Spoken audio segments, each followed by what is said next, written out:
یعنی 4 وہ مضامین ہیں جو اصل مقصد ہے قرآن مقدس کا، مقصود اصلی، موضوع، محور۔ ان میں پہلا مقصد ہے اللہ کی توحید، اور یہ مسئلہ توحید وہ ہے جو 7 لاکھ انبیاء کی پوری زندگیوں کا خلاصہ اور ان کے پیغامات کا مرکزی نقطہ ہے۔ اور یہ بھی بات بڑی عجیب ہے کہ مسئلہ توحید عظیم اتنا ہے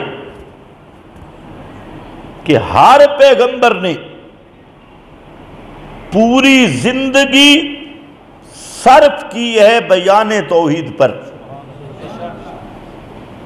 تمام کتابیں اتری تفہیم توحید پر، تمام اولیاء اللہ دنیا میں تشریف لائے بیان توحید پر، اور اس کائنات کی بنیاد رکھی گئی۔ تو تب بھی مسئلہ توحید پر، اس کائنات کا جو مقصودی مسئلہ ہے۔ ایک سوال کرتے ہیں جی کائنات کیوں بنی؟ مقصود کائنات کیا ہے؟ تو اس کے جواب ہر دور میں لوگ دیتے رہے۔ یہودی آئے، انہوں نے کہا جی حضرت عزیر کے لیے بنی۔ عیسائی آئے، انہوں نے کہا لولا عیسیٰ لما خلقت الافلاک، کہ حضرت عیسیٰ کے لیے کائنات بنی۔ یہودیوں کی اگلی نسل آئی، انہوں نے کہا 5 تن پاک کے لیے کائنات بنی۔ اور ان کی اگلی نسل آئی، انہوں نے کہا نبی پاک کے لیے کائنات بنی۔ یہ سوال ہوتے رہے، لیکن قرآن پاک نے اس سوال کا جواب دیا سورۃ الطلاق اور آخری آیت۔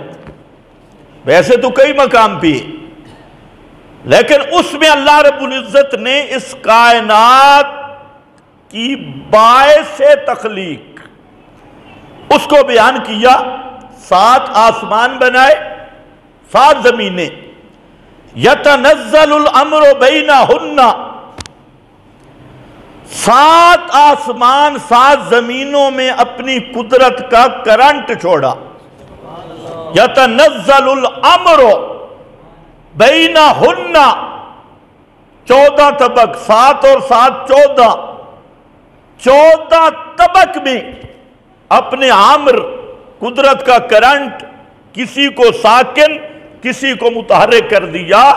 یا اللہ یہ نظام کیوں؟ 7 سماوات کیوں؟ والارض مثلہن کیوں؟ یتنزل الامر بینہن کیوں؟ یہ سارا نظام کیوں بنایا؟ فرمایا مسئلہ ایک تھا، اور اس مسئلہ کی بنیادیں 2 ہیں۔